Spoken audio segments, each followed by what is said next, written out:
几落百罐的炮啊，伫路中摆一抓，最近点火潮是规个砰砰叫，头尾是50米长，炮啊声甲炮啊烟一步一步逼我来，实在是真闹热，炮啊放煞，还有蜂仔炮。 正月初7有进香团去云林北港参拜，有传炮啊甲蜂仔炮，实在是真闹热。正月初8，伫西里阁有庙的闹热，路中是摕七彩烟花阵，同款是砰砰叫真大声，真有过年的气氛。但是有人感觉真差，有人感觉空气无好。云林县政府赶紧要推广炮仔车。 有听到炮仔声，但是无看到火。这台电子炮仔车是用闪烁甲压缩，有声无影，但是伊有12种的炮仔声。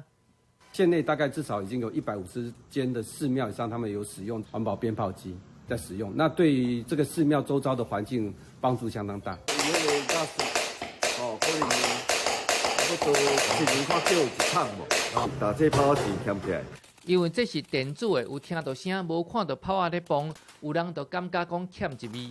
安尼放炮安尼较闹热咯。放炮仔无毋对啊，毋过就是拢喺后壁对咧扫啊，就足废气的啊。云林县政府提拨450万的空气污染防治的经费，补助150台电子炮仔车。因为3月份开始要小马走路，一台炮仔车会当兼顾到环保甲安全，嘛无污染。